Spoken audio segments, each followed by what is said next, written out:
Rebonjour ou bonjour à toutes et à tous. Merci d'être présents pour cet après-midi autour de la thématique cybersécurité. Vous avez vu le programme, on va commencer par une battle de l'IA, le round 1 plus précisément. Avant de commencer, de laisser la parole aux intervenants, je vais présenter le concept battle de l'IA. Pourquoi ? Parce que dans un premier temps, on va regarder un petit peu ce cocktail explosif de quelle menace représente l'IA au final dans toutes ces solutions SaaSifiées qui intègrent des outils d'IA. Mais en fait, ensuite, il y a la battle, il y a le round 2. Parce qu'on va aussi voir que l'IA, finalement, c'est aussi une opportunité pour renforcer nos systèmes. Et donc, on a construit cet après-midi autour un petit peu de ce modèle sportif d'une battle avec, entre les deux battles, un pitch sur le duo entre souveraineté et cybersécurité. Donc là, je vais vous faire passer une feuille avec un QR code. Ça va vous permettre à vous de pouvoir, en live, réagir à ce que disent les intervenants. Les intervenants, ils ont préparé leurs propos, ils vont se poser des questions, répondre. Mais vous, en live, vous allez pouvoir dire si vous êtes plutôt d'accord ou pas par rapport à ce qui se dit. Et moi, je vais leur donner des indicateurs un petit peu de comment on ressent la température de l'auditoire. Donc, je vais vous faire passer les feuilles. N'hésitez pas à scanner. Je vous invite à rester, bien sûr, sur l'ensemble de l'après-midi pour voir le résultat final de la battle. Est-ce que ce sont ceux qui sont plutôt pour, et je mets des guillemets, ou ceux qui sont plutôt contre, parce que bien sûr, ils ne sont pas ni pour ni contre. Il y a tous les provos qui sont nuancés. On n'est pas sur du noir-blanc, on est plutôt sur une zone grise. Voilà. Pour cette première battle, je suis très heureux d'introduire du coup l'association Oxymore qui a travaillé sur un groupe de travail avec ses adhérents sur ce sujet-là de l'intégration des outils SaaS avec de l'IA et qui regarde un petit peu les menaces. Je laisse la parole à Médéric qui va vous présenter un peu l'assaut, vous présenter aussi les intervenants. Bonne première phase de battle et je vous dis à tout à l'heure. Bien, mais écoutez, bonjour à toutes et à tous. Merci de votre participation à cette table ronde, dont la thématique, du coup, elle s'affiche effectivement. Donc, elle concerne l'intégration de l'IA générative dans les solutions SaaS. Pour ceux qui ne connaissent pas, SaaS, c'est Software as a Service. Et du coup, l'impact de cette intégration pour les utilisateurs de solutions SaaS en termes de sécurité, tout simplement. Alors, je vais redonner quelques éléments de contexte par rapport à ce sujet, comment on l'a traité. Donc, comme l'a dit Ludovic, c'est dans le cadre d'une association qui s'appelle Oxymore, une petite association régionale. Peut-être que vous la connaissez ou pas. Globalement, on est quelques entreprises de différents secteurs, principalement secteur bancaire et pharmaceutique. On s'est regroupé dans cette association dédiée à la sécurité du numérique et principalement sécurité métier. On est vraiment principalement des utilisateurs de produits et services en cybersécurité de cette association. On n'est pas des fournisseurs. Et notre objectif, pour faire simple, c'est d'accélérer au travers de cette association notre effort de veille, tout ce qui va être sourcing de solutions innovantes, recherche de startups qui peuvent nous apporter des solutions concrètes par rapport aux besoins métiers qu'on a en matière de cybersécurité. Et puis également produire un certain nombre de livrables, que ce soit vraiment en co-construction. Ça peut être des livres blancs, ça peut être des documents d'analyse de marché, d'analyse d'un certain nombre de solutions. À titre d'exemple, en 2025, on a travaillé pour ce qui est de l'IA générative sur deux grands sujets. Un premier sujet qui était un démonstrateur d'attaque sur un système qui intègre de l'IA générative dans une application bancaire. Et le second sujet qu'on va aborder aujourd'hui, qui est autour de l'impact de l'IA lorsqu'il est intégré dans une solution SaaS, l'impact pour l'utilisateur final qui veut utiliser cette solution SaaS. Alors, pour aborder ce sujet, moi, je voulais vous partager un constat qui est assez simple, mais peut-être que vous le partagez ou pas. Ça peut être l'occasion justement d'avoir des retours de votre part. Le fait qu'aujourd'hui, donc, on représente, je vais laisser se présenter juste après, un certain nombre d'entreprises qui utilisent effectivement, généralement assez massivement des solutions SaaS. Et le constat qu'on fait aujourd'hui, c'est qu'il y a une explosion de l'intégration de l'IA générative dans les solutions SaaS qu'on utilise, avec plusieurs promesses et plusieurs bénéfices à la clé. Il y en a trois principalement, c'est personnalisation des services, amélioration de l'expérience utilisateur et également automatisation de tâches et des processus pouvant aller jusqu'à la création de contenus qui sont directement prêts à l'emploi pour nous-mêmes. Donc derrière, ça génère un certain nombre de questions légitimes qui sont, typiquement, si on parle de personnalisation de données, ça veut donc dire qu'il y a plus de données qui vont être collectées. Donc derrière, se pose la question de savoir comment elles sont correctement sécurisées, pour quels usages. De la même manière, si on fait appel à de l'IA générative au sein d'un SaaS, ça veut dire qu'il y a donc à un moment donné transfert de tout ou partie des données qui sont collectées à ce fournisseur d'IA générative. Donc là encore, question qui va se poser, c'est pour quels usages et pour quelles finalités. Et puis la dernière question qu'on va se poser, c'est effectivement, ok, génial, on génère des contenus prêts à l'emploi, mais encore faudrait-il qu'on ait le bon niveau de confiance dans ce qui est généré effectivement. au-delà de l'utilisation de l'IA générative dans le fonctionnement même du logiciel SaaS, on le sait parce que nous-mêmes, en tant qu'éditeurs de logiciels, pour certains, en tout cas des adhérents, on l'utilise aussi pour produire du code, pour générer du code, accélérer la production de logiciels et l'exploitabilité. Quel est l'impact là-dessus en termes de sécurité? Il se pose la question de la maîtrise de tout ce qui est supply chain logiciel. Et donc, voilà, dans le cadre d'un logiciel SaaS, ces questions-là, elles sont d'autant plus importantes que on n'a pas forcément le bon niveau de visibilité. On va pouvoir en discuter avec nos intervenants. Du coup, nos travaux au sein de l'association, qu'on se propose de partager avec vous aujourd'hui, sont orientés sur une réflexion autour d'un processus d'évaluation de la maturité cybersécurité des éditeurs de SaaS lorsqu'ils intègrent de l'IA générative.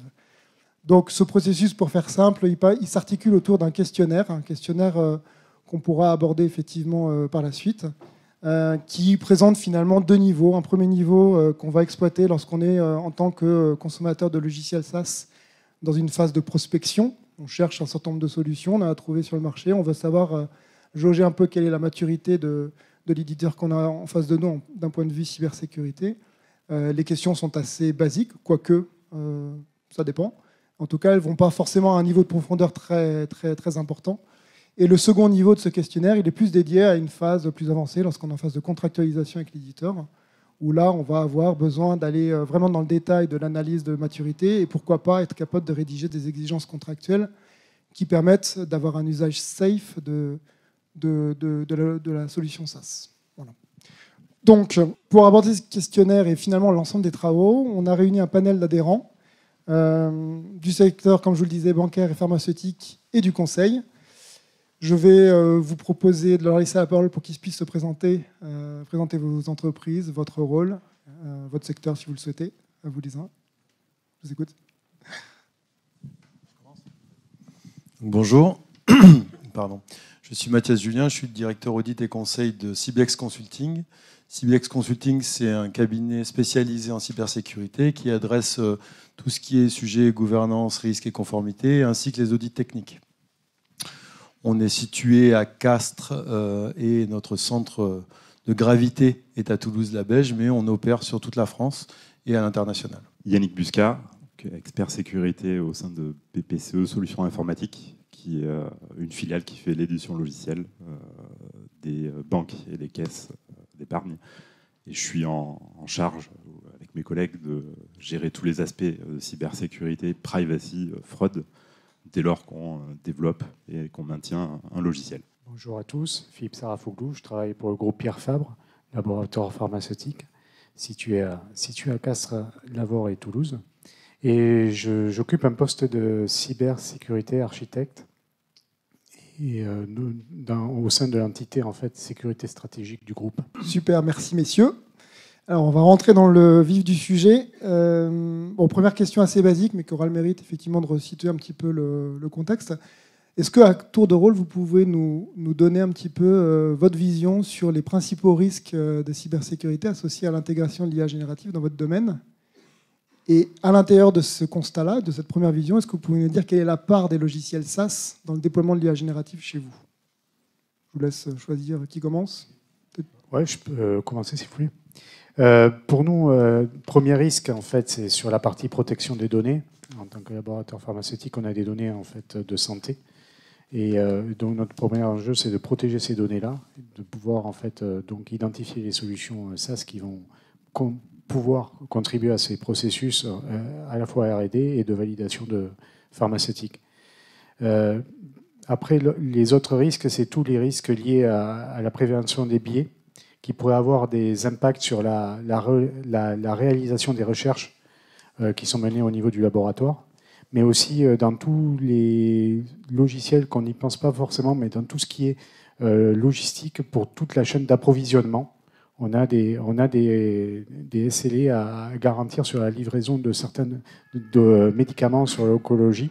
Et donc, les risques sont comment en fait, l'IA ne viendra pas perturber ce processus de logistique.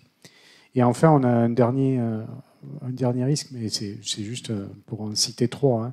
Le dernier risque, c'est la partie législation. Pierre Fabre, on est présent dans plus de 100 pays, avec des législations différentes. Alors on parle beaucoup de l'IA Act, mais dans d'autres pays, il y a d'autres législations. Et on se doit d'être en fait conforme dans tous les pays dans lesquels on est présent et où on distribue nos produits. Voilà pour la partie risque cybersécurité. Et si on enchaîne sur la deuxième question qui est quelle est la part du SaaS en fait dans notre SI. Aujourd'hui, la partie du SI qui est couvert, enfin dont les solutions SaaS couvrent, c'est environ entre 40 et 60%. Tout dépend après ce qu'on met derrière la solution SaaS. On peut avoir des discussions sur le niveau de maîtrise de certaines solutions SaaS. Est-ce que c'est vraiment du SaaS ou pas? C'est pour ça que c'est plutôt une fourchette que je vous indique. Super, merci Philippe. Alors je prends la parole. Côté BPCE Solutions Informatiques, encore une fois éditeur logiciel du groupe BPCE pour le retail, on a deux grandes familles de projets IA.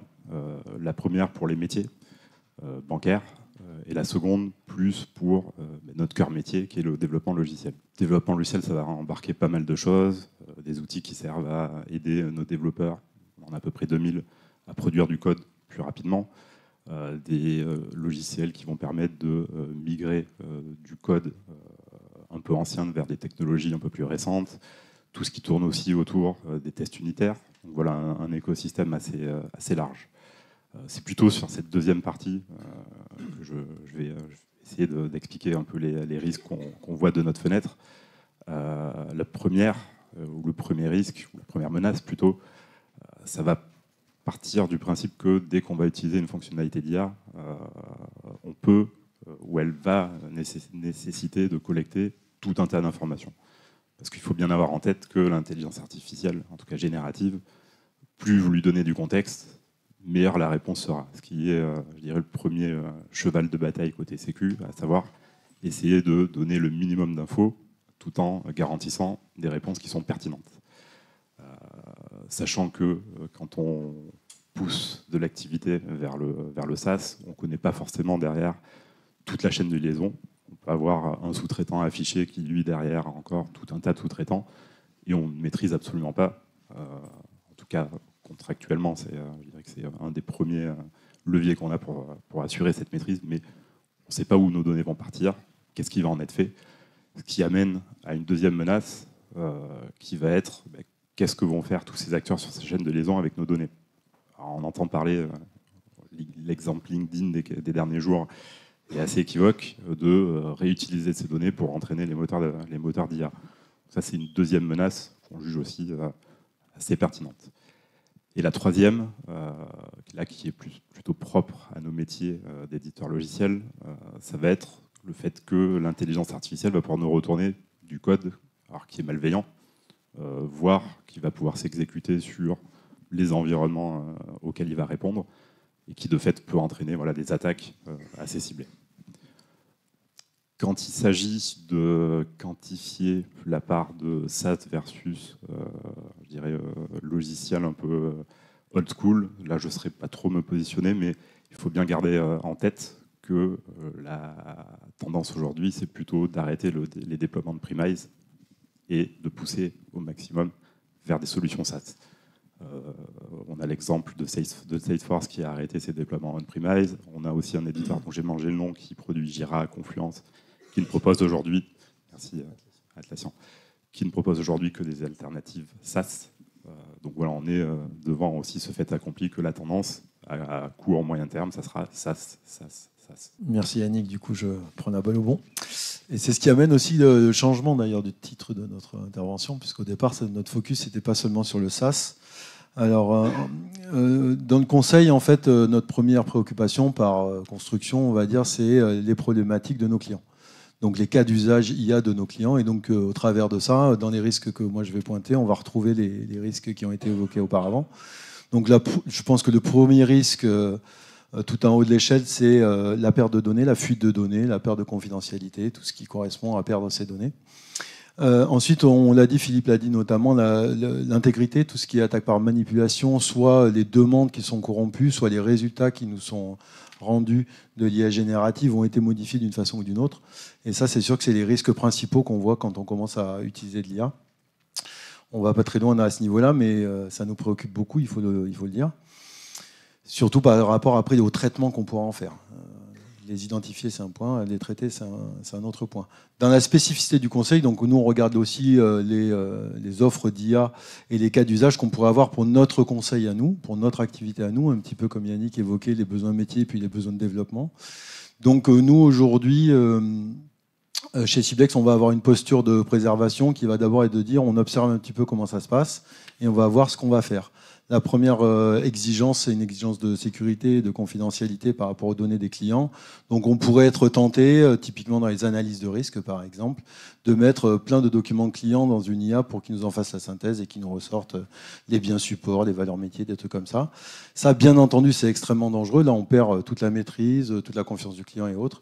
Donc ça, c'est typiquement des choses sur lesquelles aujourd'hui, nous, Ciblex, on a dit attention, il n'y a qu'un cas de figure qui est possible, c'est si c'est accepté et explicitement un consentement préalable, comme on dirait dans le RGPD, par le client.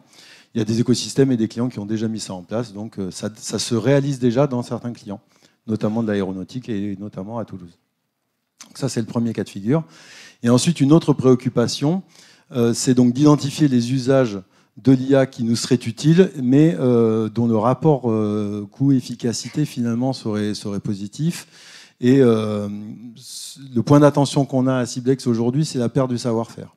Je parlais des analyses de risque, on peut voir ça aussi dans le côté des pentests. C'est des activités dans lesquelles la valeur ajoutée humaine a toujours été différenciante. Alors clairement, l'attaquant, il va utiliser les IA, il va utiliser tout le dark web pour récupérer des choses qui sont déjà faites, mais il va y mettre sa petite touche humaine qui va faire qu'il va attaquer d'une façon particulière, qui aura sans doute pas déjà été vue ailleurs, et donc du coup, d'une IA qui ne peut pas l'inventer, si statistiquement ça n'a pas déjà été fait ailleurs, ne pourra pas le sortir. Donc dit autrement, on va avoir tendance, et c'est ce qu'on est en train de mettre en place chez Ciblex, à d'abord faire de l'apprentissage entre guillemets à la main, basiquement, sur les analyses de risque, sur le pentest, sur autres, et ensuite petit à petit introduire des technologies d'IA pour vraiment accompagner, confirmer ou économiser en fait des efforts, comme du traitement massif de données en amont, dans notre métier de conseil. Donc voilà les trois risques, hein. La perte de savoir-faire, la perte de données, la fuite de données et la perte d'intégrité des données. Sur le ratio, nous aujourd'hui, par rapport aux quantités que vous avez données, alors ce que tu as dit Yannick, c'est évident, la majorité des éditeurs, des gros éditeurs qui sont leaders de marché sont en train de migrer pour des raisons évidentes d'opportunités financières et de coûts de maintenance vers des solutions SaaS. Donc on doit s'y préparer. Tous les Sage, tous les trucs comme ça sont en train de migrer. Et chez nous, chez Ciblex, globalement, on voit un ratio 80-20 entre ceux qui ont une approche qui est maîtrisée de l'IA avec des IA maîtrisées soit dans un écosystème maîtrisé ou autre, et 80% qui sont de l'utilisation grand public avec vraiment de l'opportunité. C'est quelqu'un dans l'entreprise qui a essayé quelque chose et voilà, on va le récupérer. Donc, voilà. Je reviens sur les SaaS en eux-mêmes.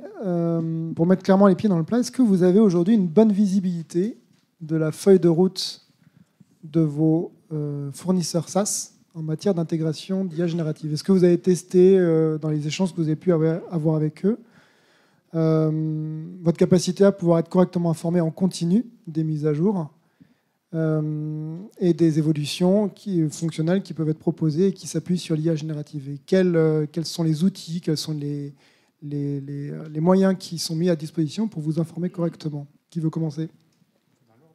Allez, on fait dans l'ordre. Oui, en fait, ça serait mentir de dire qu'on a une vision totale et transparente des feuilles de route IA de toutes nos solutions SaaS. Eux-mêmes, d'ailleurs, je ne sais pas s'ils les ont, hein, donc c'est quelque chose qui évolue assez rapidement, donc c'est difficile de challenger là-dessus. Mais au-delà de ça, tout passe comme historiquement sur l'évaluation en fait de maturité qu'on a pu faire cybersécurité à une époque où en fait on s'est équipé de questionnaires en fait qui nous permet d'évaluer le niveau de sécurité. Ben on va faire la même chose avec la partie IA. Donc déjà, en intégrant ces questions-là dans les questionnaires d'auto-évaluation des fournisseurs, en demandant des rapports d'audit, on peut déjà avoir une première niveau d'identification du niveau de maturité de l'éditeur.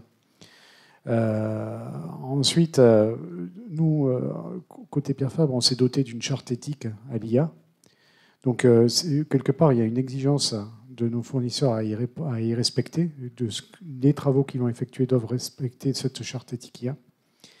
Et nous, le travail qu'on effectue là, sur notre cœur d'activité aujourd'hui, qui nous occupe au niveau de la gouvernance risque-contrôle, et on travaille avec le département de data IA du groupe Pierre Fabre, on travaille sur l'enrichissement de notre analyse de risque en y mettant en fait tous les risques spécifiques à l'IA dans notre cartographie des risques, en identifiant en fait des vulnérabilités spécifiques à l'IA, en les rattachant à des vulnérabilités, les vulnérabilités génériques de notre cartographie des risques et notre outil de cartographie des risques. Ce qui nous permet derrière de ne pas se dire qu'on va... Enfin, l'idée est de travailler par les risques et donc d'identifier les processus métiers pour lesquels on a des risques les plus élevés, là où, en fait, je vous ai expliqué les 3 risques qu'on redoutait.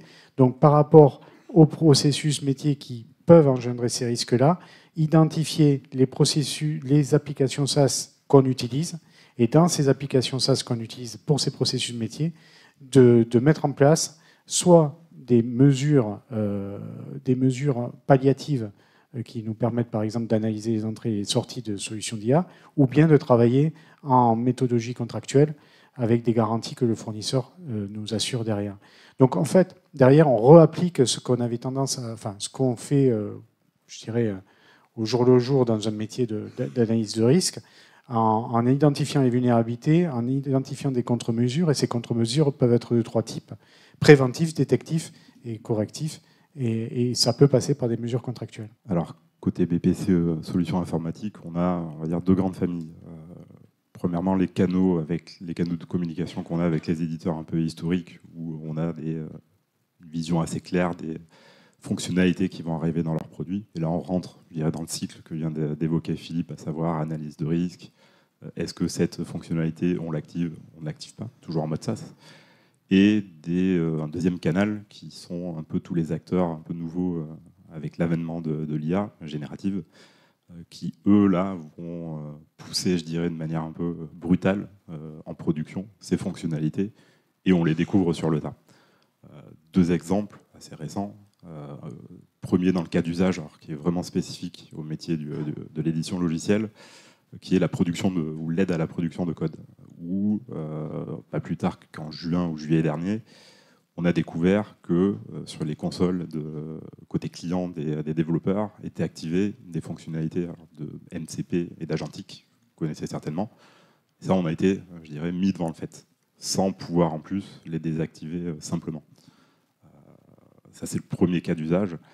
Et le second cas, plutôt orienté chaîne d'intégration, où de la même manière, on a découvert en production un petit bouton glissoire qui permettait à l'application, pour un code donné, de détecter des vulnérabilités et surtout de proposer des remédiations via de l'IA.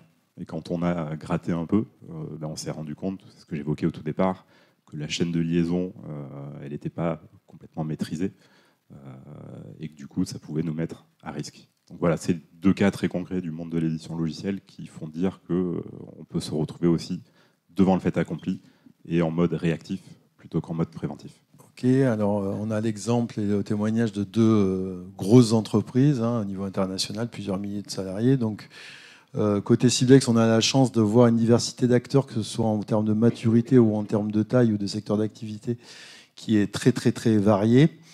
Aujourd'hui, et je vais reprendre un petit peu ce qu'a dit Philippe, la visibilité. Donc ta question, c'est est-ce qu'on a une bonne visibilité sur les feuilles de route et les moyens pour les faire? Déjà, de base, je dirais non, parce que sinon on n'aurait pas fait ce groupe de travail. Médéric, tu vas ta réponse. Question était orientée. Ouais, il me semble. Non, et d'autre part, en fait, on a une visibilité sur les feuilles de route pour peu qu'ils en aient une. Donc aujourd'hui, l'IA dans les entreprises, c'est quand même globalement du shadow IA, on en parlera après, c'est-à-dire qu'il n'y a pas de contrôle en fait sur si des salariés, dans la mise en œuvre de leur activité du quotidien, ils vont utiliser de l'IA ou pas. On a certaines entreprises qui ont déjà encadré les choses, avec de la détection ou d'autres qui sont allés très loin, qui ont mis carrément des IA pour déterminer des cas d'usage. Et donc, c'est à loisir que tous les employés peuvent y aller et donc définir des nouvelles finalement modalités d'exploitation de l'IA. On peut revenir sur la connaissance de l'intégration de l'IA dans les solutions que nous fournissent les suppliers, je pense qu'elle est très faible. Elle est, encore une fois, comme je le disais, plus faible déjà qu'eux, qui en ont une dans de rares cas, quelque part. Ensuite, la problématique, une fois qu'on le saura, ça sera surtout de pouvoir l'encadrer. Encore une fois, c'est bien d'identifier les risques, savoir les maîtriser, savoir les traiter. Aujourd'hui, les différentes architectures, les différentes connexions, l'implication de l'IA avec le SaaS, comme disait Yannick tout à l'heure, tout ça fait qu'il n'y a pas d'état de l'art. Il y a des idées, on a des bouts de barrière par-ci par-là et on essaye d'en mettre un peu partout. Mais encore une fois, il n'y a pas de normes sur cet aspect-là, sur l'aspect technique de sécurisation de l'IA. Donc aujourd'hui, nous, le parti qu'on a pris, c'est déjà de poser des questions à nos fournisseurs pour qu'ils pensent à nous alerter. Donc c'est d'aller vers une prise de conscience déjà, première étape. Au travers, pour dévoiler un peu la façon dont on a travaillé, au travers des questions, on espère aussi induire de la culture, de la montée en compétences, clairement. Et au travers des questions aussi, induire aussi un peu des process et des contraintes sur les process. Et je dirais que sur le premier niveau, comme disait Médéric, on a différentes échelles. Le moment où on cherche un ou plusieurs fournisseurs, mais déjà à se faire une petite idée. Et puis la deuxième phase, où on va vouloir contracter avec un fournisseur. C'est quand même différent. Et donc on va avoir tout ce processus qui est vraiment itératif d'apprentissage ensemble, entre guillemets, pour voir à quel niveau l'intégration s'est faite. Et typiquement, les cas d'usage que citait Yannick, voilà, c'est des choses qu'on rencontre tous les jours. Le bouton qui apparaît, qui est censé faire la magie, mais qui ne la fait pas, et autres. Donc voilà. Ok, donc on comprend que la lisibilité, c'est pas tout de suite, quoi. En quoi cette intégration d'IA générative, qui est donc du coup assez peu visible pour l'utilisateur final, elle accroît le niveau de risque. Là, ma question, ce serait, pour être un peu plus précis, est-ce que on peut prendre parmi le questionnaire qu'on a construit dans le cadre d'Oxymore quelques exemples de questions types qu'on pose et pourquoi on les pose, et peut-être relater, comme tu l'as fait, Yannick, des cas concrets. Voilà. Est-ce que vous avez effectivement quelques questions types que vous posez dans le cadre de ce questionnaire et qui permettent d'illustrer un petit peu la problématique et sur des exemples concrets? Oui, je prends des questions type, déjà, quelles données sont nécessaires point de vue éditeur pour faire son traitement et nous rendre le service qu'on achète, pour savoir qu'est-ce qui va partir, est-ce que de notre point de vue c'est réellement nécessaire et quels sont les risques associés. Je dirais que c'est la première question qu'on pose. Derrière aussi, on cherche à savoir quelle est toute la chaîne de liaison derrière ce sous-traitant, parce qu'aujourd'hui à date en tout cas, il n'y a pas un sous-traitant qui fait tout. Il y a toute une chaîne de liaison qui est intégrée, et ça on veut connaître, on veut comprendre comment ça fonctionne. Comme ça, je dirais ces deux questions. Je sais pas, Philippe, Mathias. Il me semble qu'on avait des questions autour de ce qu'on pourrait appeler le changelog, en tout cas les versions futures. Ouais, c'était par rapport à la question précédente, avoir capacité à anticiper les nouvelles features qui vont arriver. Alors, comme je l'ai dit, soit on le découvre un peu sur le tas, soit on peut l'anticiper. On a aussi des questions autour de l'IA Act, puisque c'est une réglementation qui est entrée en vigueur en janvier de cette année, qui va se dérouler sur les 18 prochains mois, où il va y avoir tout un tas de jalons. Donc ça aussi, on cherche à avoir de la visibilité là-dessus. Le jalon qui est rentré en vigueur en août, pousse ou oblige les GPAI à nous fournir tout un tas de documentation pour qu'on comprenne aussi comment leurs modèles sont entraînés, comment ils luttent contre les biais, d'un point de vue sécurité, comment est-ce qu'ils nous assurent que les données qui sont données à manger à leur moteur sont bien sécurisées et que personne ne va aller les modifier. Voilà, je pense que c'est déjà 3 questions un peu structurelles. Alors moi, je n'ai pas révisé le questionnaire, donc je suis incapable d'en sortir une question. Mais en fait, dans les thématiques, on va voir aussi que l'IA... donc il y a la question qui peut se poser, ce qu'a évoqué Philippe tout à l'heure, est-ce que l'IA apporte des nouveaux risques? J'aurais tendance à dire globalement que non. C'est quand même des risques qu'on connaissait déjà, qui sont juste, dont la vraisemblance peut être augmentée parce que les technologies d'IA. Donc par rapport à ça, nous, en fait, on ne va pas non plus inventer des nouveaux mécanismes ou des nouvelles questionnements. Déjà, on va leur poser, est-ce que vous êtes au courant de votre utilisation de l'IA? Est-ce que vous en avez? Est-ce que vous avez prévu dans vos feuilles de route de développement produit, typiquement, d'intégrer de l'IA? Est-ce que vous avez prévu des migrations? Ça, ce genre de trucs qu'on va déjà retrouver aussi globalement, en fait, dans des questions de meilleurs fournisseurs. Mais je pense, par exemple, typiquement au RGPD.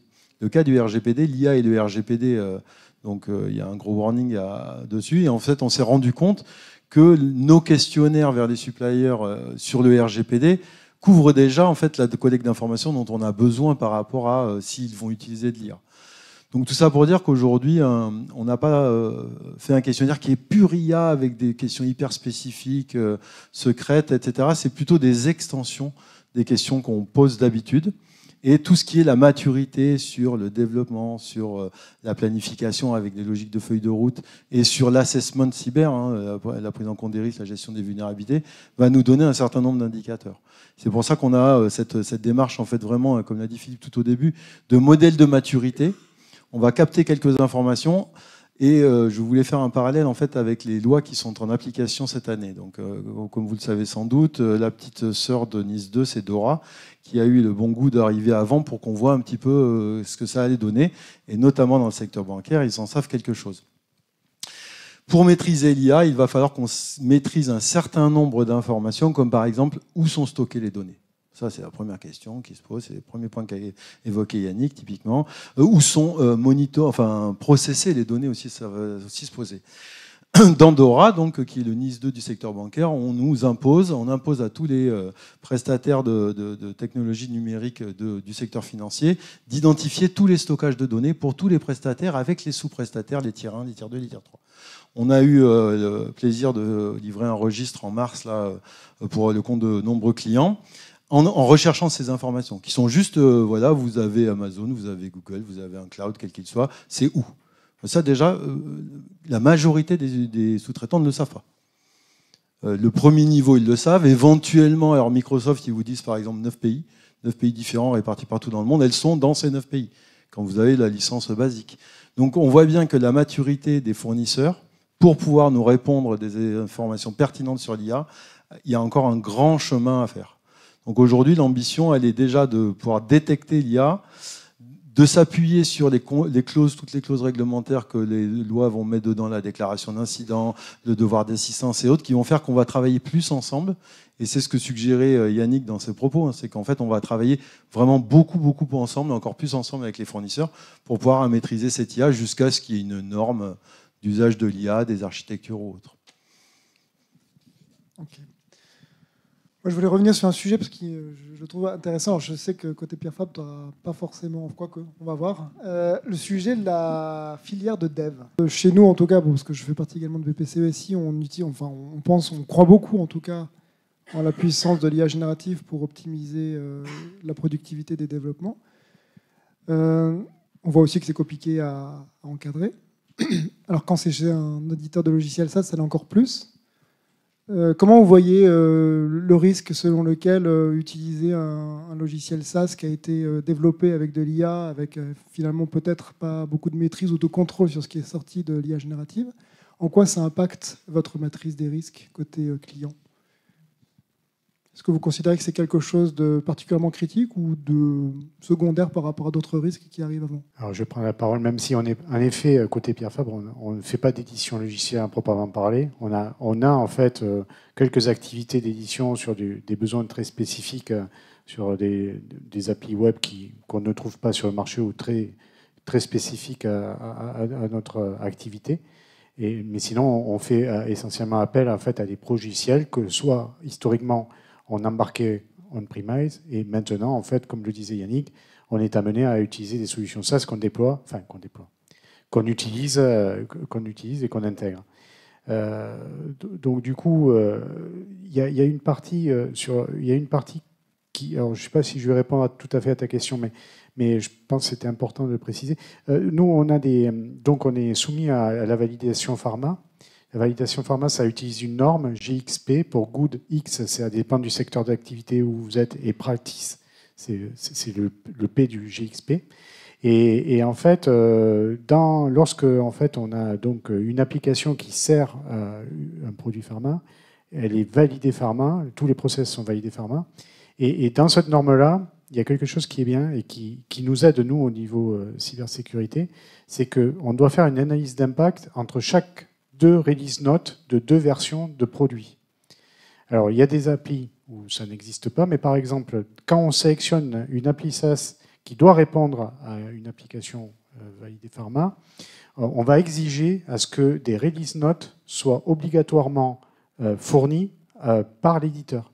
Et même, dans certains cas, une capacité en fait, de pouvoir faire des analyses d'impact pré-mâchées entre les 2 versions. Et là, comme ça, on peut capturer le fameux bouton ou l'IA en plus qui a été rajouté parce que présent dans la release note. Alors ça s'applique vraiment sur toujours pareil, analyse de risque. On ne peut pas couvrir, enfin, faut pas avoir la prétention de...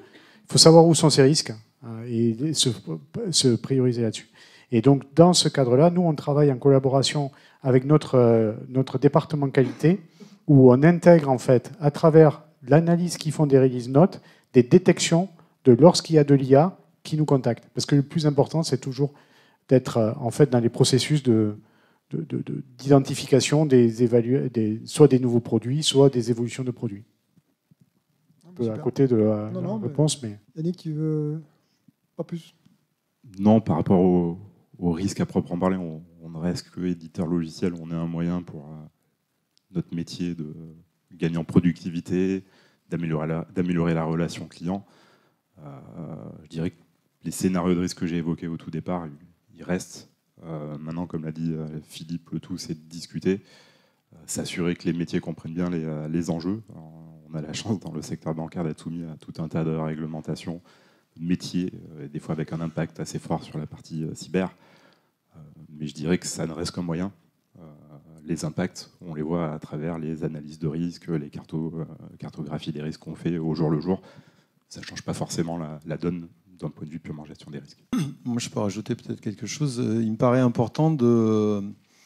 Donc, il y a de belles opportunités avec l'IA, mais de ne pas bypasser en fait, toutes les barrières humaines qu'on a jugées utiles au fil d'années et d'années de retour d'expérience de mettre en place dans nos process, comme par exemple les revues de code faites par des pairs. Typiquement, on a au moins l'assurance qu'à un moment ou à un autre, on va resetter avec un autre regard qui n'est pas complètement confié à la machine. Et du coup, cette intervention humaine au fil du processus, pour l'instant, étant qu'on n'aura pas une meilleure maîtrise globale de ce qu'on appelle l'IA aujourd'hui, l'IA générative a fortiori, pour moi, ça restera vraiment indispensable. Très bien. Ok, je regarde l'heure. Je ne sais pas si, Ludovic, tu as des questions ou pas. Ce que je propose de passer à la dernière question. Est-ce que, donc, du coup, fort de ces travaux et donc, du coup, de votre expérience dans vos secteurs d'activité respectifs, ce serait quoi les conseils qu'on pourrait donner à notre auditoire pour pouvoir du coup, maîtriser ces risques dont on vient de parler et liés à l'intégration de l'IA générative dans les logiciels SaaS? Et je me lance. Toujours discuter avec ces métiers, être dans les circuits de décision quand c'est possible. L'IA, ça reste entre guillemets qu'un moyen. Et en tout cas, chez nous, dans les process de gestion des risques, c'est des nouveaux scénarios de menaces. Et au bout du bout, les risques métiers vont rester les mêmes. Toujours discuter, encore une fois, parce qu'on se retrouve à devoir gérer des usages qui sont un peu détournés de ce qu'on a envie de voir dans la boîte. Donc le shadow IT et surtout le shadow IA. Donc au maximum, écouter les besoins. Surtout dans l'édition logicielle, on a la chance d'avoir des développeurs qui sont pleins de ressources, pleins d'idées. Donc les écouter et leur fournir des solutions qui répondent à ces besoins et pas les laisser partir n'importe où, je dirais, sur le net pour récupérer tout un tas d'outils. C'est déjà, je pense, un premier pas en avant. Sur un côté un peu plus technique, technologique, on parle, pour aujourd'hui, entraîner, faire tourner des moteurs d'IA larges, ça nécessite des moyens qui sont assez incommensurables. Pas grand monde, à mon avis, sur le marché qui peut se vanter de faire tourner des moteurs LLM complètement on-premise. Donc ça, c'est aussi un axe de travail qu'on a sur peut-être des modèles un peu plus petits qui répondent à des usages plus particuliers, qui seront plus performants. Si on les a chez nous, ça nous évite tout un tas de risques. Ça, c'est un axe de travail sur lequel on bosse.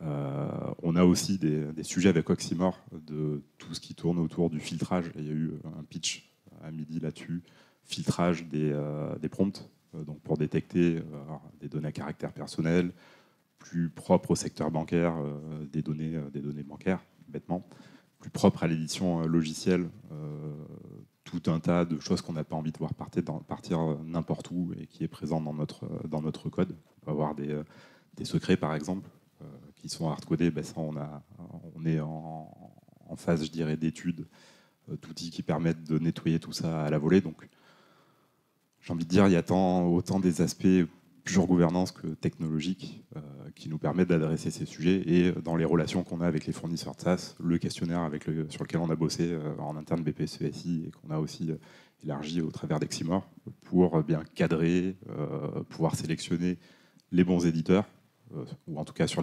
le critère de cybersécurité, pouvoir les noter sur ce sujet d'IA et pouvoir aussi contractualiser des choses quand c'est possible, parce que c'est des fois assez compliqué avec certains éditeurs de solutions SaaS d'exiger un certain nombre d'exigences de leur part, mais ça c'est aussi un axe de travail assez fort sur lequel on bosse en interne BPCE et avec Oxymore.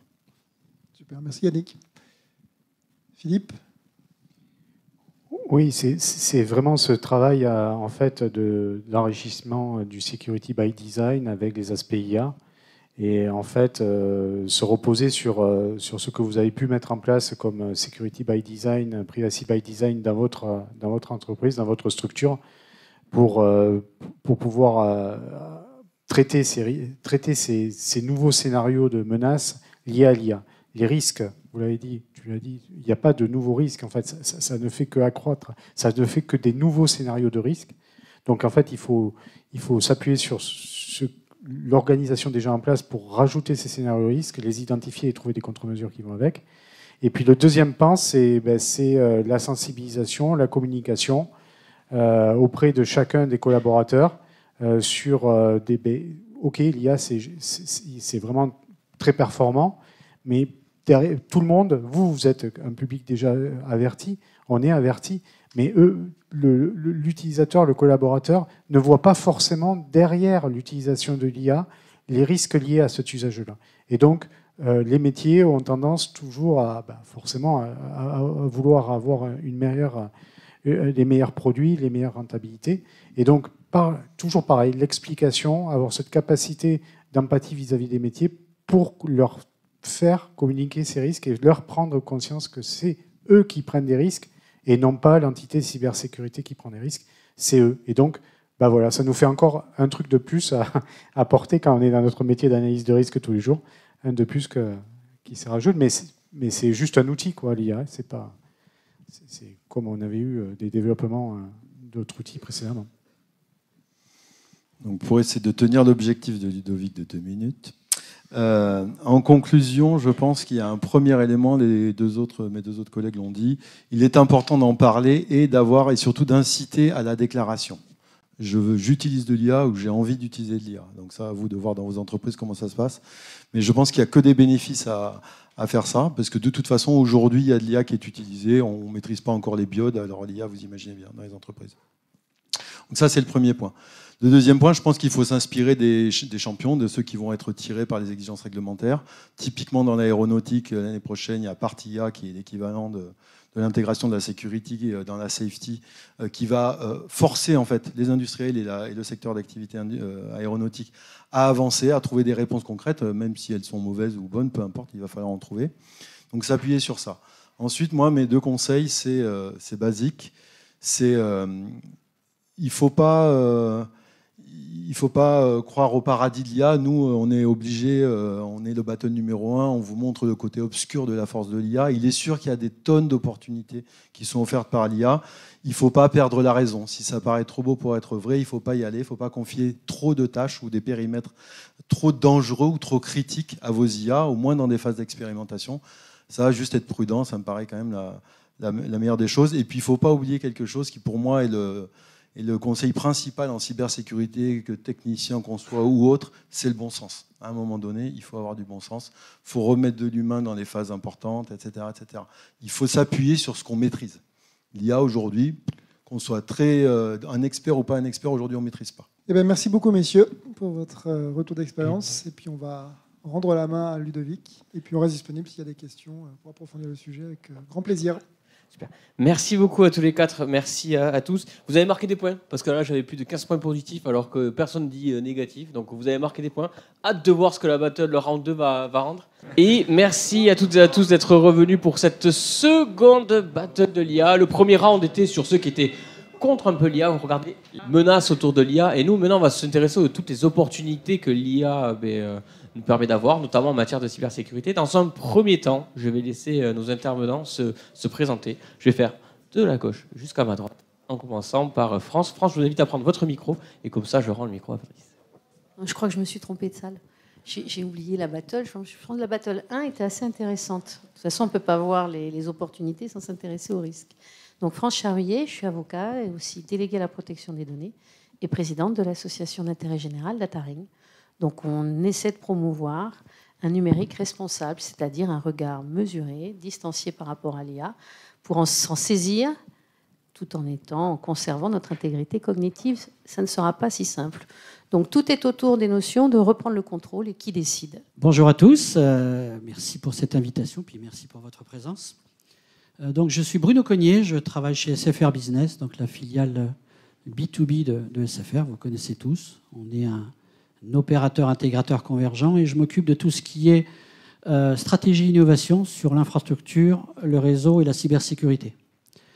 Donc SFR, vous connaissez tous, sur le B2B, un tout petit rappel. Notre métier, c'est proposer des services à valeur ajoutée en tant qu'intégrateur opérateur. Ça consiste en quoi? Ça consiste en des périmètres télécom, en des périmètres data center, tout ce qui touche aussi bien le monde IT que OT, IoT, et puis bien évidemment la communication unifiée et les périmètres de tout ce qui est réseau et sécu.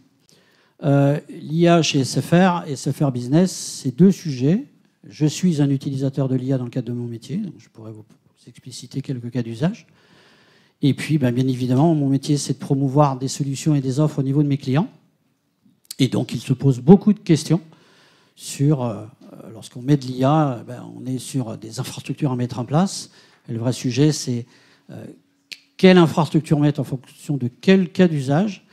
Et les besoins des clients, c'est toujours les mêmes. Et c'est logique, c'est de la performance, c'est-à-dire comment se connecter facilement à l'application. Et puis mettre de la sécurité et la cybersécurité sur toute la chaîne. Et bonjour à tous, donc moi c'est Benoît Rioux, je suis Customer Technology Advisor chez Kyndryl. Donc mon rôle globalement au quotidien c'est d'accompagner nos clients et les entreprises dans leur stratégie de transformation digitale d'une manière générale, mais plus spécifiquement sur la cybersécurité. Et je suis ici avec Patrice Dell, avec lequel on est en partenariat, puisque moi je suis plus sur la couche et l'overlay cybersécurité, alors que Patrice est plus sur la partie résilience et sécurité. Bonjour à tous, je m'appelle William et moi je suis le CTO de Custosy. Et nous on est un éditeur logiciel et on fait de la détection de menaces dans le réseau à base d'IA. Donc nous, au démarrage de notre projet en 2018, on s'est dit on va profiter de tout le tissu académique français, le CNRS, l'INRIA, le CEA, et on va essayer de faire les IA les plus performantes pour détecter des anomalies, des menaces dans le réseau. Et on va essayer de transformer ça en produit. Donc on a fait ça dans ce sens-là. On est parti des IA les plus performantes, puis on est allé voir des archi-réseaux, enfin des archi-systèmes, des développeurs. On a dit bon courage pour implémenter tout ça de manière efficace. Et notre credo, c'est de se dire que les attaquants vont toujours contourner des règles et qu'il faut qu'on arrive à détecter des comportements très discrets dans le réseau. Et c'est là qu'on fait notre créneau. Patrice Rousseau, Dell Technologies. Donc, moi, je m'occupe de la relation avec Kyndryl au niveau monde. Sur une business, et je représente une business unit au sein de Dell qui s'appelle Data Protection et Cyber Résilience. Donc, l'idée, c'est de comment protéger les data à tout niveau. Ça peut être de la sauvegarde classique à la résilience complète, donc avoir des cyber vaults, avoir des données qui soient dans un endroit sauf et qui soient clean. Et conjointement avec Kyndryl, on essaye chaque jour de co-créer et en conjuguant nos savoir-faire, d'apporter des solutions à nos clients pour qu'ils puissent avoir une confiance totale dans ce que tu évoquais, c'est-à-dire que le zéro danger, ça n'existe pas. On va essayer d'arrêter l'attaque, mais si jamais l'attaque passe, qu'est-ce qu'on fait? C'est quoi le plan B? Et avec Kyndryl, on répond à cette question-là. Merci à vous cinq du coup de vous être présentés en ces quelques minutes. Alors on a commencé à réfléchir à ça, toutes les opportunités que nous offrait l'IA. Et lors de notre préparation, on s'était quand même dit que dans un premier temps, on allait poser un peu le cadre réglementaire. Et c'est pour ça que je m'adresse d'abord à vous, France, pour dire, d'après vous, du coup, l'IA a une opportunité. Est-ce que vous pouvez nous faire un topo, peut-être d'un point de vue réglementaire, légal? Quelle est votre vision de l'IA aujourd'hui? Ma vision de l'IA elle est très pragmatique. C'est-à-dire qu'on a déjà un corpus réglementaire qui s'applique et qui, contrairement à ce que l'on pense, n'est pas simplement un empilement de texte. Ça va vous donner une boîte à outils. Je sais bien que quand je l'explique comme ça, vous avez du mal à me croire. Vous le voyez plutôt comme une contrainte. Et pourtant, quand on se pose une simple question qui est qui a accès à quoi, pourquoi et pendant combien de temps, ben j'ai envie de vous dire que si vous arrivez à répondre à ces questions-là, vous serez quand même pas trop mal sur le démarrage de votre déploiement de sujets d'IA.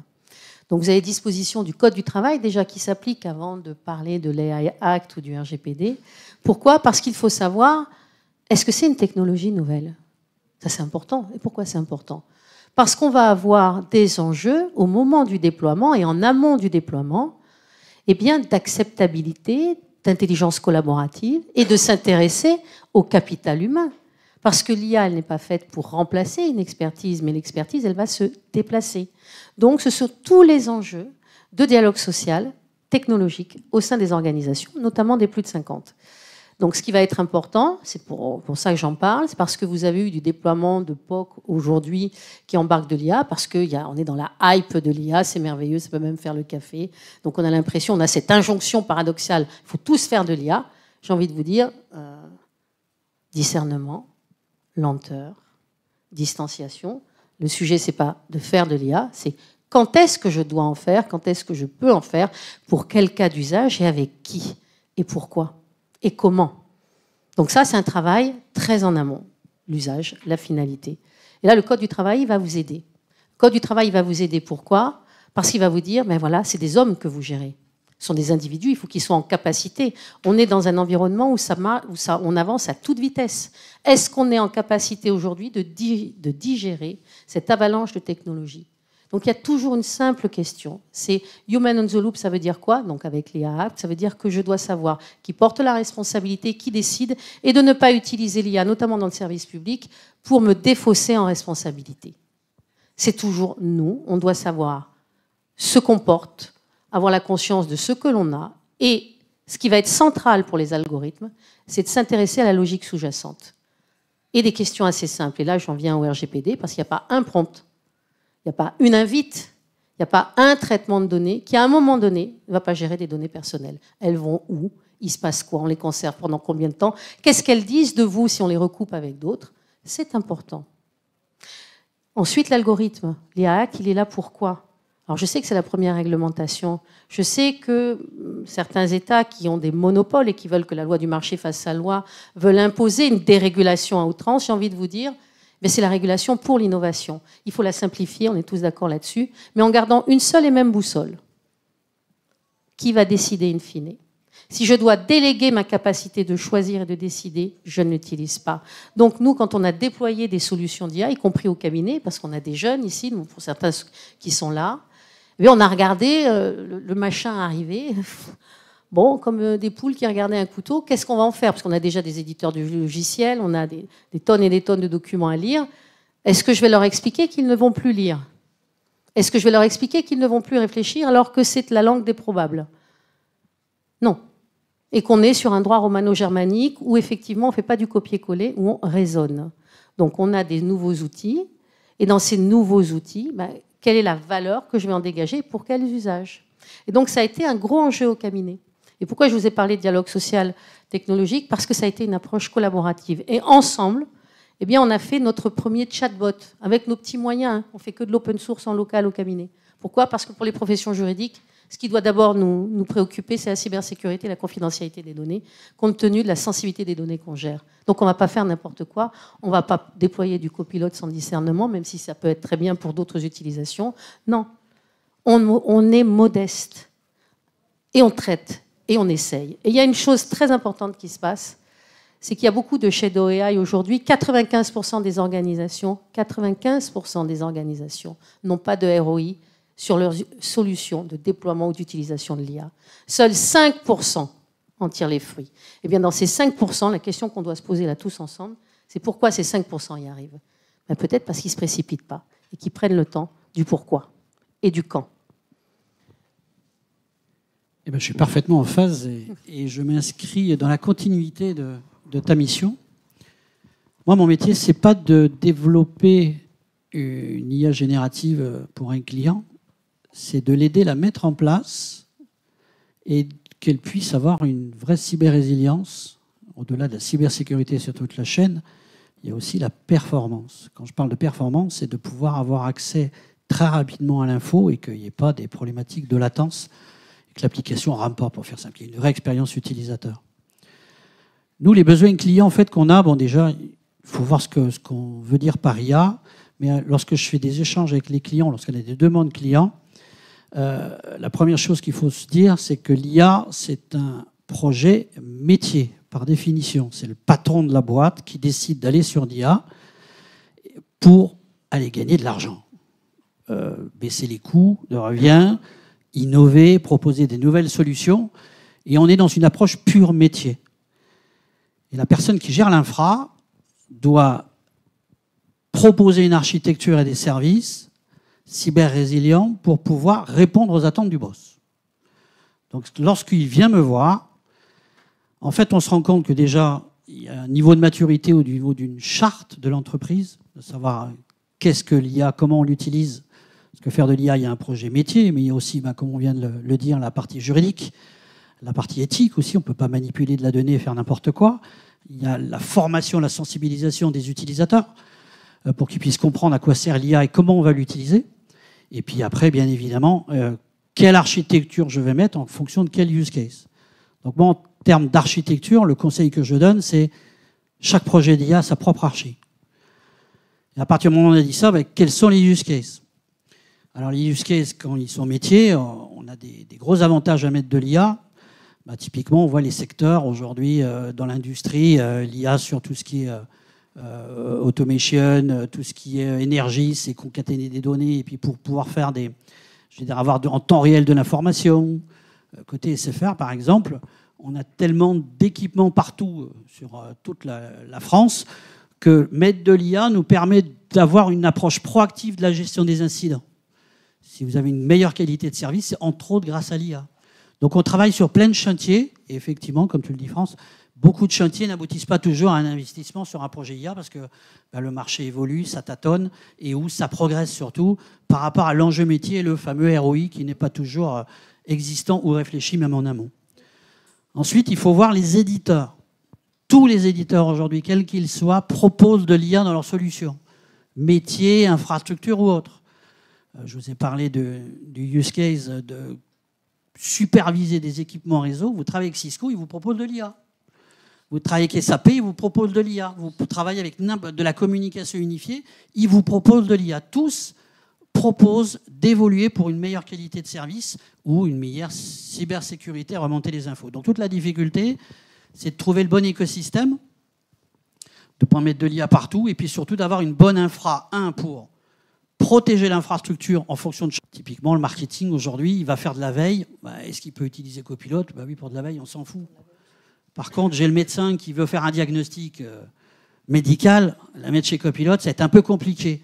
Donc on a des use cases où l'utilisateur il peut aller dans le cloud dans une offre SaaS, l'utilisateur il peut aller sur de la AWS, chez de l'Amazon, de l'Azure ou du Google, quel niveau de sécurité je mets.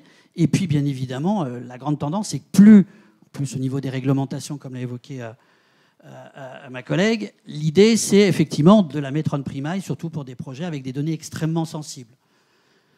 Le vrai sujet, c'est la manipulation de la donnée et ce qu'on en fait derrière. Et puis, bien évidemment, la performance. Plus on va mettre de l'IA avec des données et concaténer un maximum d'informations, plus on va avoir besoin de performance.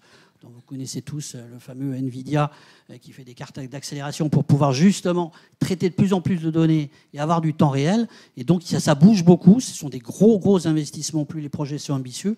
Et il faut prendre le temps avant d'investir et puis faire des POC, des pilotes, réfléchir. Et le ROI est vraiment le driver. Voilà. Je vais prendre la suite. Moi, je vais le positionner plutôt au niveau cyber global, puisqu'on parle de sécurité des organisations. Je pense que vous avez eu une première battle sur la sécurité offensive. Si on parle de sécurité défensive et de l'apport de l'IA dans la sécurité défensive, je pense que c'est important de reposer le contexte de la cybersécurité et pourquoi ça a cette hype depuis plusieurs années maintenant. Il y a plusieurs choses, la démultiplication des endpoints, la démultiplication des chemins d'accès sur le système d'information, le cloud, le BioD, vous avez entendu tout ça, mais en tout cas ce que ça génère, c'est une démultiplication des menaces. Et surtout, si vous avez vu la battle de l'IA offensive, vous savez aussi que ces moyens d'IA sont à disposition des attaquants. Donc on a des attaques de plus en plus sophistiquées et démultipliées. Il y a un sujet qui est hyper important sur, je dirais, la manière dont les organisations vont s'organiser face à ces menaces-là. Vous connaissez tous les SOC, là où vont les incidents, là où sont détectés les incidents. Aujourd'hui, on voit les limites du modèle humain, c'est-à-dire qu'avec la démultiplication des attaques, la sophistication des attaques, il est quasi impossible aujourd'hui de répondre aux attaques uniquement avec le facteur humain. Donc cet apport de l'IA, il ne faut pas le voir comme une menace, mais il faut le voir aussi comme, je dirais, une augmentation de l'humain, c'est-à-dire la capacité à mieux filtrer les attaques, à mieux les détecter, à être plus rapide dans les réponses, etc. Donc aujourd'hui, les enjeux, de mon point de vue, ils sont vraiment comment est-ce qu'on détecte mieux les menaces, comment est-ce qu'on les contient mieux et comment est-ce qu'on y répond mieux. Si vous connaissez un petit peu les frameworks de cybersécurité, je pense que c'est important, je le rappelle toujours. La cyber, c'est un milieu qui est structuré. Vous avez des fonctions. Si vous connaissez NIST ou le CIS, vous connaissez, il faut être en maîtrise de ses assets, il faut détecter les menaces, il faut protéger ses assets, il faut y répondre. Et en dernier lieu, quand on s'est fait attaquer, puisque pour certaines organisations, la question n'est pas de savoir si on va se faire attaquer, mais quand est-ce qu'on va se faire attaquer. On a la partie recover, qui est plus le domaine de Patrice, et comment est-ce qu'on restaure le service. Donc moi, mon point de vue sur l'apport de l'IA, il est vraiment en sécurité défensive sur l'augmentation de l'organisation, sur la capacité à gérer la masse de données, la masse d'attaque et la sophistication des attaques. On est donc sur un pilier vraiment de détection, puisqu'on va pouvoir aider et soulager les équipes SOC. On va être sur un pilier d'accélération de la réponse aux attaques, avec soit de l'automatisation, soit de l'aide à l'IA aux ingénieurs cybersécurité. Et enfin, ce qui est important aussi, qui se développe pas mal, j'ai quelques sujets là-dessus, il est aussi sur ce que je dirais la prédiction et l'anticipation. C'est-à-dire aujourd'hui, j'interviens aussi beaucoup dans des organismes de formation ou dans des écoles. On travaille beaucoup avec l'IA pour générer des moteurs d'IA d'attaque offensive. C'est-à-dire que l'IA est aussi un outil pour former nos futurs ingénieurs et combler ce gap de la workforce sécurité. Nous, on est dans le dur de l'IA. Donc, c'est nous on les code et on les fait. Et quand ça détecte mal, c'est notre faute. Et on a de la chance, c'est que depuis le début, nos premières embauches, c'était les data scientists, c'était des spécialistes de l'IA. Et quand les réglementations sont venues, ils nous ont dit il faut que vous maîtrisiez vos datasets, il faut que vous maîtrisiez les dérives de vos IA, quelles sont les potentielles dérives, est-ce qu'on peut empoisonner vos données. Et tout ça, on a dit, bien sûr qu'on le maîtrise, on est des data scientists. Donc la plupart des réglementations qui sont arrivées, on a dit, c'est du bon sens pour nous. Donc on n'avait aucun problème pour passer à la conformité, aucun. Et après, donc nous, on est dans le camp du plus pour l'IA, si j'ai bien compris. Et en fait, nous, les choses qu'on détecte à l'IA, c'est tout simplement impossible pour un analyste de les détecter. On a des attaques qui peuvent durer des mois. Et le point d'entrée dure 1 milliseconde. L'exfiltration de données se fait sur des mois avec des signaux extrêmement faibles qui, à l'œil nu, paraissent rien, mais on voit que c'est répété, semaine à semaine comme ça. Les petits scans dans les réseaux, ça ne se voit pas. Et tout ça, nous, si on n'avait pas une IA pour les détecter, on ne pourrait pas les détecter. Donc évidemment, on s'appuie sur des règles en dur dans les réseaux, mais notre moteur IA, c'est lui qui va chercher tout ce qui est très complexe. On a un modèle qui s'appelle le MetaLearner chez nous, c'est imbitable pour tous les gens qui doivent le gérer derrière en architecture, parce qu'en fait, ils combinent plusieurs IA en un seul et ils doivent tous se synchroniser entre eux. Ça coûte une blinde, c'est complexe à entretenir. Et on essaie de l'améliorer avec des règles ou de faire mieux avec des règles ou avec des pentests. Il n'y a rien qui bat cette IA. Rien, rien, rien. À chaque fois, ça fait 2 ans qu'elle est en place et elle explose tous les scores de tous les pentesters qui essaient de la pénétrer. Toutes les règles sur Ekata qui sortent, cette IA, elle performe mieux.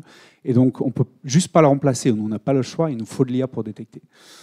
L'autre chose aussi, notre avantage d'avoir eu des data scientists en interne, c'est que tout ce qui est le bullshit autour de l'IA, on est un peu immunisé. Parce que quand on va nous dire il nous faut absolument de l'IA dans notre solution, ouais, on a bien compris. Tu veux faire une API vers ChatGPT ou vers un truc, ça ne s'appelle pas mettre de l'IA dans ta solution. Hein, ça, tu ouvres ton exposition et ce n'est pas du tout mettre de l'IA dans ta solution. Donc évidemment, moi je vais prêcher pour ma paroisse et je vais dire, avoir des data scientists en interne, non seulement vous allez pouvoir répondre à la réglementation, vous allez savoir ce qui est du bullshit et ce qui n'est pas, ce qui est vraiment utile, quels sont les vrais use cases. Et je vais terminer sur une note un peu négative en disant que les IA, on va en avoir de plus en plus besoin parce qu'on a l'IA agentique qui arrive, donc on a des IA qui parlent à d'autres IA, qui peuvent effectuer des choses dans le vrai monde, échanger des bitcoins, faire des transactions, écrire dans des calendriers, écrire dans des bloc-notes. Et tout ça, c'est des entrées-sorties de vos entreprises. Et tout ça, il faut les surveiller. Et ça, aucun analyste ne peut le faire. Il n'y a qu'une IA qui pourra surveiller tout ça et détecter des anomalies. Voilà. Merci. Moi, je vais apporter un peu la vision de la société qui voit l'infrastructure. Pour être un peu réducteur, on a parlé de use case, on a parlé de choses comme ça. Un use case, ça veut dire qu'on met en place une application. Et l'IA, c'est ni plus ni moins qu'une application à protéger. Il y a des points de particularité, avec le risque d'empoisonnement. Ça, c'est assez particulier à l'IA quand même. Le fait qu'on va utiliser des données d'entraînement qui peuvent être externes. Donc il y a une partie qui va nous échapper.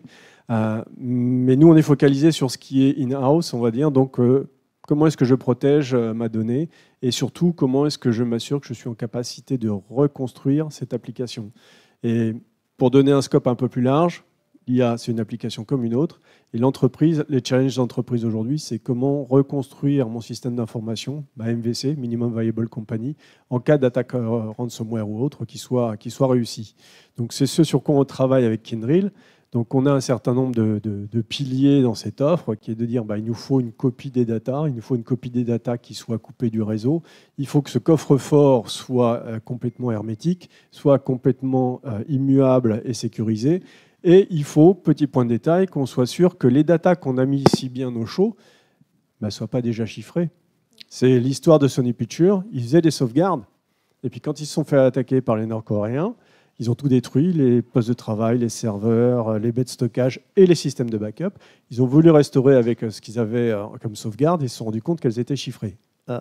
Donc il faut s'assurer que ce que l'on a mis dans ce coffre-fort n'est pas déjà infecté quelque part. Et là, nous, on utilise l'IA. On ne va pas rajouter, on a beaucoup de couches de cybersécurité, on ne va pas rajouter un antivirus qui va chercher une signature virale. En fait, l'IA que l'on embarque dans cette solution va essayer de détecter l'effet d'un virus sur les données. C'est-à-dire que tous les jours, le coffre-fort va recevoir les données de l'entreprise mises à jour, la sauvegarde, et tous les jours, on va regarder si le comportement des datas que l'on reçoit est crédible et raisonnable par rapport à ce que connaît de la veille. La tarte à la crème, c'est de dire je fais une sauvegarde tous les jours, en gros j'ai 2-3% de mes datas qui sont modifiées. Là, d'un jour sur l'autre, j'en ai 20%, probablement quelqu'un a commencé à chiffrer. Ça, c'est la partie la plus visible, la plus évidente. L'IA permet d'avoir une granularité. Il y a une centaine de tests qui sont faits, il y a un calcul d'entropie sur ces choses-là. Donc effectivement, l'IA nous sert, nous, à s'assurer que ce que l'on met, les bijoux de la couronne que l'on met dans ce vault cyber, sont bien sains et réutilisables. Réutilisable dans quelle optique? Réutilisable dans l'optique de restaurer. On pourra faire un lien avec les réglementations. Il y a des réglementations sur l'IA, il y a des réglementations sur la cyber-résilience. La plus connue en Europe, c'est DORA pour le monde des finances et de l'assurance, où on impose aux entreprises d'avoir une vraie capacité à se restaurer. Et je parle d'une capacité à se restaurer, c'est-à-dire que ces réglementations ne disent pas faut mettre une copie là dans un endroit soft. Les réglementations disent montrez-moi tout le process que vous allez mettre en œuvre pour extraire la data et pour la remettre en production. Donc là, on parle d'IRE, Isolated Recovery Environment. Et donc, il faut avoir tout ce process. Dell ne l'a pas en solo. Kyndryl nous apporte la complémentarité par rapport à ça. Et là, encore une fois, dans tout ce process, on va réutiliser l'IA. Tout n'est pas encore prêt, mais on va réutiliser l'IA pour automatiser ces process. Il est évident que quand on doit reconstruire un système d'information from scratch parce que tout a cassé, c'est un challenge terrible. On connaît tous le mot de interdépendance applicative, mais j'ai mes applications, dans quel ordre je dois aller commencer à les restaurer, quelle appli avant quelle appli, comment je resynchronise tout ça et comment je fais ça. Et là, l'IA, encore une fois, va nous aider. De plus en plus chez Dell, nos outils qui vont gérer cette restauration sont capables d'interagir avec un IA. Et avec la venue de la Agentic AI, où on va pouvoir prendre des inputs comportementaux et périphériques, adapter la restauration en fonction de ce qui a été constaté ou ce qui a été vu. Donc on va aussi dans cette direction. Donc on protège l'IA, et l'IA nous aide à la protéger. C'est un peu notre credo aujourd'hui. Merci, ce sont des... Ok, pardon. Ce sont des premiers éléments de réponse. Du coup, concrètement, il y a beaucoup de choses qui ont été dites. On a dit 90%, ça ne sert pas forcément, il n'y a que 5% on voit qu'il y a un intérêt. On a dit que ça a joué sur la performance, qu'on faisait peut-être de plus en plus de choses. Concrètement, si on se focalisait sur réellement l'apport de l'IA, vous, sur vos cas d'usage concrets, quels sont par exemple, si on parle de cybersécurité, les attaques qui passaient par le passé et qui aujourd'hui, grâce à tous ces systèmes d'IA, aujourd'hui on est sécurisé, on est quasiment immunisé. Et qu'est-ce que demain l'IA nous permettra peut-être d'anticiper sur des attaques futures, l'évolution de ces attaques-là. Est-ce que vous avez une réponse à apporter à ça? Et j'aurais une question en suivant. Nous, on est là, on vous écoute, on se dit, OK, on va intégrer des solutions d'IA. Pas forcément, il faut qu'on sélectionne les cas d'usage. Quel serait votre conseil? Par quoi commencer si on veut intégrer ces solutions dans nos organisations? Ça fait 3 questions en un, vous m'avez battu. Normalement, c'est mon privilège. Non, alors déjà au niveau de l'utilisation de l'IA, je vous ai dit qu'il fallait quand même rester modeste. Alors, ça dépend de vos cas d'usage. En ce qui concerne la cybersécurité, ça va être intéressant, je pense, parce qu'on l'a vu, sur les notifications. On est enfermé par la réglementation dans des délais extrêmement brefs. Donc, c'est en cas d'incident majeur, par exemple sous DORA, s'il est qualifié de majeur, je vais avoir 4 heures. 4 heures, si personne ne connaît le délai, je vais avoir un sujet. Donc, ensuite, sur les violations de données, les violations de données personnelles, j'ai 72 heures. Mais si personne n'informe le dirigeant ou le DPO ou le RSSI, je vais encore avoir un deuxième sujet. Donc, je suis en violation tout le temps de mes obligations réglementaires. Là où l'IA va être intéressante, c'est dans l'automatisation de ces process de détection. Et donc, dans ces alarmes avec les bons interlocuteurs, notamment au sein des grandes organisations. Nous, en tant que délégués à la protection des données, on fait la course finalement à ces outils de détection, et on en a besoin. Donc il y a des outils assez simples. Alors on parle des grandes entreprises. Là, dans ce que j'ai entendu, c'est essentiellement aussi pour les grandes entreprises qui ont les moyens de l'égalité des armes. Parce qu'effectivement, l'équipe B, elle ne respectera aucune règle. Aujourd'hui, le plus gros risque auquel on a affaire, c'est le risque du shadow AI, c'est-à-dire l'IA clandestine que les salariés et les employés utilisent simplement pour rester employables. Et c'est ce paradoxe du bricolage où on tente, on met dans la poche, on a Perplexity, ChatGPT, Claude, que m'importe, c'est pas si mal. Et le paradoxe du bricolage, c'est qu'il y a eu des cas d'usage qui étaient très intéressants qu'on a pu extraire. Sauf que voilà, avec les prompt invite et avec la banalisation du mal, et ma grand-mère devient un cyberhacker avec n'importe quel outil, ou n'importe quel garçon de 14 ans en banlieue peut attaquer ce qu'il souhaite, et avec la multiplication aussi des activistes, parce qu'on a la multiplication des activistes aussi, donc des attaques qui ne sont pas forcément mafieuses, mais qui peuvent être éthiques, entre guillemets. Dans cette égalité des armes, on a besoin d'outils de détection. Et là, on va avoir besoin d'IA pour respecter nos délais et réagir au plus vite. C'est-à-dire fermer, prévenir l'équipe A, les gentils, qui vont essayer de préserver, faire remonter les sauvegardes, comprendre, remonter le problème, et puis essayer de sécuriser.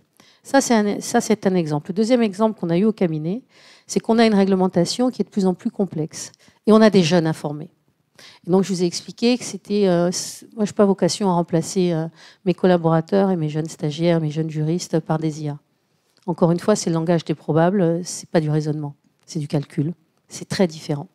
Et nous sommes dans on va dire dans un droit romano-germanique qui ne se satisfait pas du précédent. Donc, c'est du vrai raisonnement et ce n'est pas de l'IA. Donc, il faut les aider. Et comment on les aide? Eh bien, on les aide en leur apprenant à se poser des questions. Le problème de l'IA, et vous voyez les derniers rapports, pourquoi les IA hallucinent, de ChatGPT lui-même de septembre, il vous explique que les IA vont halluciner parce qu'elles ne doutent jamais, qu'elles doivent toujours vous donner une réponse. Et ça, c'est un vrai sujet parce qu'on peut avoir des faux positifs, et de nombreux faux positifs. Et donc, face à cela, ça va si j'ai un faux positif, encore une fois, en cybersécurité, ça ne va pas du tout si j'ai un faux positif en matière médicale. Je ne vous fais pas un dessin sur ce qui peut arriver. Donc, nous, on a essayé modestement toujours de se dire, bon, comment on fait par rapport à ça et comment j'augmente les compétences de mes petits, entre guillemets. Eh bien, on a fait des bots et on a utilisé l'IA pour qu'ils se posent de meilleures questions. Et comment on se pose des meilleures questions? C'est que on travaille sur le bot, on travaille sur la documentation qui va être fermée, et on va améliorer ce raisonnement, c'est-à-dire c'est la fameuse théorie du troisième homme. Critique ton livrable, etc. Fais à la manière d'une troisième personne et recommence. Qu'est-ce que le syllogisme, etc. Et quand vous avez un outil qui essaie qui vous pousse dans les retranchements et dont vous ne vous satisfaisez jamais des réponses, dont vous ne vous satisfaites jamais de la réponse, bien finalement vous êtes beaucoup plus créatif. Donc j'ai essayé d'utiliser l'IA pour essayer de les rendre plus créatifs et plus curieux. C'était pas facile. Et donc d'essayer de deviner systématiquement quelle était la logique sous-jacente. C'est-à-dire qu'à une seule et même question, je faisais la même question à chacun et ils avaient des réponses différentes. Et là, vous avez des papiers qui vous disent, et c'est Mira Murati qui est partie de chez OpenAI qui travaille là-dessus. Nous, en tant qu'auditeurs, on a besoin de quoi? On ne peut pas se satisfaire d'IA générative parce que c'est inauditable complètement. On a besoin de réfléchir aussi sur du symbolique, de l'hybride. Pourquoi? Parce que la Rexy, alors, elle n'est pas si mal.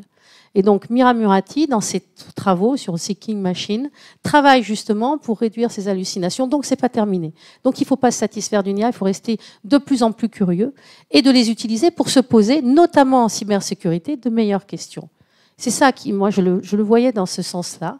Et c'est l'utilisation qu'on en a eu concrète, c'est-à-dire de déplacer les expertises, qu'ils se posent de meilleures questions et qu'ils recherchent l'alternative auxquelles ils n'avaient pas forcément pensé. Et quand on voit qu'aucune des réponses au prompt n'était la même, quand ils discutent entre eux, ça les challenge. Troisième chose, c'est que quand on a affaire à des IA juridiques, je vais vous parler de ce qu'on fait, parce qu'après vous allez vous parler de ce que l'on fait, on a eu surprise de voir que finalement, une grande partie des utilisateurs veulent résumer les décisions de justice. Super. Sauf que nous, on fait des comités IA, on fait des chartes IA, et il y a une évaluation, ce que beaucoup oublient.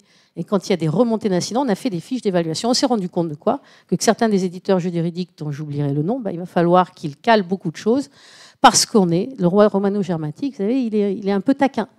Et donc, on pouvait avoir un résumé qui disait l'inverse de ce que disait la décision de justice. Donc, c'était pas on invente une décision, c'est qu'on a la bonne décision, le bon numéro. Sauf que comme ça ne résonne pas, il suffit que ça répète plusieurs fois dans la motivation la même phrase, et il confond, et il nous donne un résumé qui dit l'inverse. Ça n'arrive pas tout le temps, mais ça peut arriver. Ça donne quoi? Ça donne, dans les chartes IA, de leur dire que lorsque l'on cite un texte, on va le lire. On ne va pas se contenter du résumé, le concret. Donc, dans les cas d'usage, il faut vraiment bien se poser la question de l'utilisation responsable et raisonnée de l'IA. Pas l'utiliser pour la hype, l'utiliser pour apprendre. L'utiliser quand je vais apprendre une langue, c'est fabuleux. Je prends aujourd'hui n'importe quel outil, il me parle en anglais, l'oreille s'habitue, on peut avoir une conversation. Parfait, je peux m'améliorer en anglais. Ça veut dire qu'on a une démocratisation de l'apprentissage. Le mode study de ChatGPT, il est fabuleux. Poser des questions, des définitions, démocratisation. Mais on monte en gamme. Ça, c'est intéressant.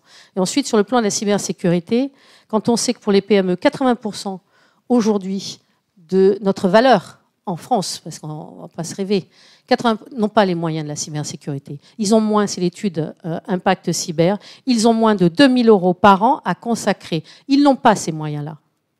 Eh bien, ce qui est fabuleux, c'est qu'aujourd'hui, vous avez des sociétés qui embarquent de l'IA et qui vous proposent des détections de fuite de données en source ouverte pour 5 €, 6 €. Et là, effectivement, pour la PME, si elle peut mutualiser ce type de solution, eh bien, elle va pouvoir se défendre. Elle ne sera pas forcément en conformité en amont, mais au moins, c'est très intéressant pour de la détection. Eh bien, je vais continuer par un cas concret dans le cadre de mon métier. Moi, mes clients, je vends des services d'infrastructure couche basse. Qu'est-ce que ça veut dire? Ça veut dire que je fais tout sauf l'application. Pour être encore plus concret, je vends le smartphone, je vends la carte SIM, j'équipe tout le site distant, LAN Wi-Fi, je mets de la sécurité sur le site distant, je me connecte avec des liens Internet, je remonte jusqu'à l'application. Mon client, il a toujours 2 besoins, performance et sécurité. Quand on dit performance, c'est l'expérience utilisateur. Parce qu'il a une application qui va sur son data center on-premise et puis il va aller sur Office 365 en même temps. Et puis, mon responsable infra qui m'appelle, il me dit « J'ai un souci, j'ai tellement de sites, j'ai tellement d'utilisateurs, qu'ils soient dehors, en interne, qui se baladent, interne, externe, avec du biode ou autre. » Il m'explique tous ces cas d'usage. Il me dit « Moi, j'ai un appel d'un utilisateur qui me dit « Ton réseau, c'est de la merde. J'arrive pas à me connecter. » L'IA va sur tous ces points que je vous ai évoqués. Donc, il va le biode, la borne Wi-Fi, le switch, la solution telco, remonter jusqu'à l'appli. Il va mesurer cette expérience utilisateur avec une proactivité et il va pouvoir aider le responsable infra à prendre des décisions proactives. Et son deuxième besoin, c'est la sécu. Et je reviens à ce qu'a dit mon collègue de gauche. Un SOC, c'est remonter des métriques pour pouvoir prendre des décisions rapides.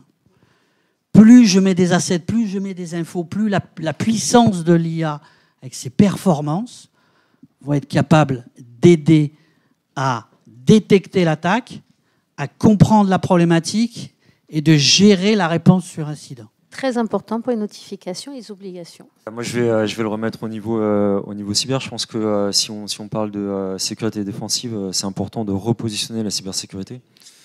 C'est bien du risk management.